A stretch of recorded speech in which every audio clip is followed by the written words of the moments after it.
ഇന്നേ നമ്മൾ ഈസി ആയിട്ട് ഒരു ഹെയർ ഓയിൽ ഉണ്ടാക്കണം കേട്ടോ. കുറച്ച് തിക്കായിട്ടിരിക്കും, നര കുറയ്ക്കാനൊക്കെ വളരെ നല്ലതാണ്. അപ്പോൾ ഇത് നോക്കാം എങ്ങനെയാണ് ഉണ്ടാക്കുന്നതെന്ന്. ആദ്യം തന്നെ ഒരു ചൂട് കട്ടിയുള്ള പാത്രം ഞാൻ സ്റ്റൗവിൽ വെച്ചിട്ടുണ്ട് കേട്ടോ. ഇതിലേക്ക് ഞാൻ ഏതാണ്ട് ഒരു 3/4 ലിറ്ററോളം ഓയിൽ, അതായത് വെളിച്ചെണ്ണ ഒഴിച്ചു കൊടുത്തിട്ടുണ്ട്. ഈ വെളിച്ചെണ്ണ ഒരുപാട് ചൂടാവരുത്, ഇപ്പോൾ തന്നെ ലോ ഫ്ലെയിമിലിട്ട് കൊടുത്താൽ മതി കേട്ടോ. എന്നിട്ട് ഇതിലേക്ക് നമ്മൾ ഇനി ഇത് അരയ്ക്കുകയോ പൊടിക്കുകയോ ഒന്നും ചെയ്യുന്നില്ല, ഈസി ആയിട്ട് ഉണ്ടാക്കുന്നതാണ് കേട്ടോ. അപ്പോൾ ആദ്യം തന്നെ ഞാൻ ഇതിലേക്ക് റോസ്മേരിയാണ് ഇട്ട് കൊടുക്കുന്നത്. റോസ്മേരി ഇത് ഞാനിതിൻ്റെ ലിങ്ക് താഴെ കൊടുത്തേക്കാം കേട്ടോ. റോസ്മേരി നല്ല മണമാണിത്. ഇത് മുടി പൊഴിച്ചിലിനൊക്കെ വളരെ നല്ലതാണ്. മുടിയൊക്കെ നന്നായിട്ട് വളരാനൊക്കെ നമ്മൾ ഷാമ്പൂയിലും ഹെയർ ഓയിലൊക്കെ ഇപ്പോൾ ഇടാറുണ്ട്. അതൊരു 2 സ്പൂണോളം നമുക്ക് ചേർത്ത് കൊടുക്കാം. പിന്നെ ഇത് ഖാദിയുടെയാണ് കേട്ടോ. ഖാദിയുടെ നീല അമരിപ്പൊടിയാണ്. ഇത് ഞാൻ നാട്ടിൽ പോകുന്നതിന് മുന്നേ വാങ്ങി വെച്ചിട്ടുണ്ടായിരുന്നത്. അവിടെ ഭയങ്കര തണുപ്പാണ്.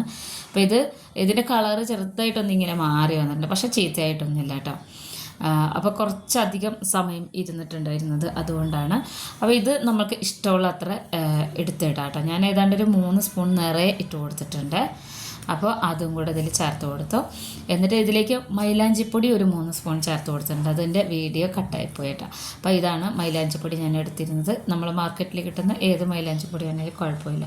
അപ്പോൾ ഇത് 3 ആണ് ചേർത്ത് കൊടുത്തിട്ടുള്ളത്. അപ്പോൾ ഇത് ഖാദിയാണ് കൂടുതൽ ചേർത്ത് കൊടുത്തിട്ടുള്ളത്, ഖാദിയുടെ നീല അമരിയുടെ പൊടി. അപ്പോൾ റോസ്മേരി ഇട്ട് കൊടുത്തു, മൈലാഞ്ചിപ്പൊടി, നീല അമരിപ്പൊടി. എന്നിട്ട് ഇതെല്ലാം കൂടെ മിക്സ് ചെയ്തിട്ട് ലോ ഫ്ലെയിമിൽ നിന്ന് നമ്മൾ മാറ്റാൻ പാടില്ല കേട്ടോ. ഇതൊരു പ്രത്യേക കളറാണ് ഇങ്ങനെ ഉണ്ടാക്കിയെടുക്കുമ്പോൾ കിട്ടുന്നത്. ഈ ഓയിൽ ഒന്ന് ചൂടായി വരുമ്പോൾ അതിന് നല്ലൊരു തിക്കായിട്ടുള്ളൊരു ഓയിലായിട്ട് തോന്നും കേട്ടോ. പക്ഷേ ഇതിൽ നമ്മൾ ചേർത്തിരിക്കുന്ന പൊടിയൊക്കെ അടിയിൽ അടിഞ്ഞു കൂടിയാലും ഈ ഓയിലിനൊരു തിക്നെസ് ഉണ്ട്, ഞാൻ കാണിച്ചു തരാവേ. അപ്പോൾ ഈ ഓയിൽ ഉണ്ടാക്കുന്നതെന്ന് വെച്ച് കഴിഞ്ഞാൽ എളുപ്പത്തിൽ നമുക്ക് ഇവിടെ എന്ന് വെച്ച് കഴിഞ്ഞാൽ കൂടുതലിങ്ങനെ നമുക്ക് വേണ്ട സാധനങ്ങളൊന്നും റോ ആയിട്ട് കിട്ടില്ല, ഒക്കെ ഓൺലൈനിൽ നിന്ന് നമ്മൾ വാങ്ങിക്കണം. ഇതിൽ കട്ടയൊക്കെ ഉണ്ടെങ്കിൽ ഉടച്ചു കൊടുക്കണം കേട്ടോ. ഞാൻ നാട്ടിൽ പോയാലാണ് ഹെയർ ഓയിലൊക്കെ ഉണ്ടാക്കുന്ന വീഡിയോ ഒക്കെ ഇടുന്നത്. സെയിൽ ചെയ്യുന്നതൊക്കെ നാട്ടിൽ പോയിട്ട് ഉണ്ടാക്കി പാക്ക് ചെയ്തിട്ടാണ് കേട്ടോ. അപ്പോൾ നന്നായിട്ട് ഇതുപോലെ ഇടയിലൊക്കെ ഒന്ന് ഇളക്കി കൊടുത്തേക്കണം. പിന്നെ വീഡിയോ ഒക്കെ കുറച്ച് ലേറ്റ് ആവുന്നുണ്ട്, ഇവിടെ വന്നതിൻ്റെ കുറേ തിരക്കായതുകൊണ്ടാണ്, ക്ഷമിക്കണം കേട്ടോ. അപ്പോൾ ഹെയർ ഓയിലിൻ്റെ കളറ് മാറി വരുന്നുണ്ടോ. ഇത് ഇനി ചെറുതായിട്ടൊന്ന് ചൂടായി വരുമ്പോൾ ഇങ്ങനെയാണ് ഇരിക്കുക. ഒത്തിരി ഇങ്ങനെ തിളച്ചിങ്ങനെ മറിയൊന്നും വേണ്ട, നമ്മൾ സാധാരണ ഓയിൽ ഉണ്ടാക്കുന്ന പോലെ കേട്ടോ. ചെറിയ ചൂടിൽ കിടന്ന് ചൂടായി വന്നിട്ട് പിന്നെ ആ റോസ്മേരി ഒക്കെ ഉണ്ടല്ലോ, അതൊക്കെ ഇതിലൊന്ന് മിക്സായിട്ട് വരണം. ഇതിൻ്റെ മണമൊക്കെ ഈ എണ്ണയിലോട്ട് വരണം. അപ്പോൾ ചെറുതായിട്ട് തിള വന്നിട്ടുണ്ട്. ഞാൻ ഇടയിൽ മാത്രമേ ഇളക്കി കൊടുക്കുന്നുള്ളൂ. നമ്മളെ പൊടികളൊന്നും കരിഞ്ഞു പോകരുത് കേട്ടോ. ഇത്രയേ ഉള്ളൂ. നമ്മുടെ ഓയിൽ ഇവിടെ റെഡി ആയിട്ടുണ്ട്.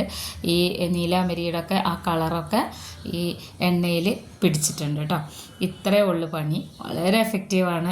നരയൊക്കെ മാറാനൊക്കെ നല്ലതാണ് കേട്ടോ. ഞാനിപ്പോൾ എണ്ണയൊക്കെ ഇടുന്നതിൻ്റെ മുന്നേയൊക്കെ ഇങ്ങനെയാണ് എണ്ണ ഉണ്ടാക്കി തേക്കുന്നത്. ഇത് കുറച്ച് ഈ ഏജുള്ളവർക്ക് 35, 40, 45 ആ ഏജിലേക്ക് വരുന്നവർക്കൊക്കെ ഉപയോഗിക്കാൻ പറ്റും കേട്ടോ. ചെറുതായിട്ട് മാത്രമേ തിളയ്ക്കാവൂ. ഒരിക്കലും ഈ പൊടികളൊന്നും കരിഞ്ഞു പോകരുത്, അത് സൂക്ഷിക്കണം. അടിക്കാനുള്ള ചട്ടിയിൽ മാത്രമേ ഇത് ഉണ്ടാക്കിയെടുക്കാവൂ കേട്ടോ.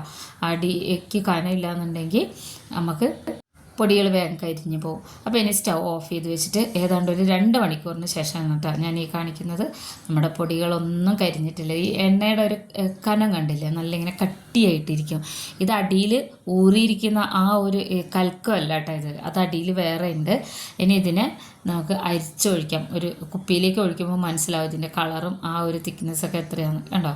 ഇതിൻ്റെ അടിയിലുള്ള ആ കൽക്കമൊക്കെ അവിടെ നിർത്തിക്കൊണ്ടാണ് ഞാനിത് ഈ വീഡിയോ എടുക്കുന്നത് കേട്ടോ. നല്ല എഫക്റ്റീവാണ്, എല്ലാവർക്കും അറിയുന്ന കാര്യമാണ്. നീല അമരി മൈലാഞ്ചിപ്പൊടിയൊക്കെ നമുക്ക് തലയിൽ മുടി വളർച്ചയ്ക്കൊപ്പം തന്നെ മുടി കറുപ്പിനൊക്കെ നല്ലതാണ്. അപ്പോൾ നിരയൊക്കെ വന്ന് തുടങ്ങണമെന്ന് കാണുമ്പോൾ നീലയമരിപ്പൊടി മൈലാഞ്ചിപ്പൊടിയൊക്കെ കൂടുതലും ഉപയോഗിക്കുന്നത് ഏറ്റവും നല്ലതായിരിക്കും. അപ്പോൾ അത് എത്രയാണ് എണ്ണ കിട്ടിയിട്ടുള്ളത് കേട്ടോ.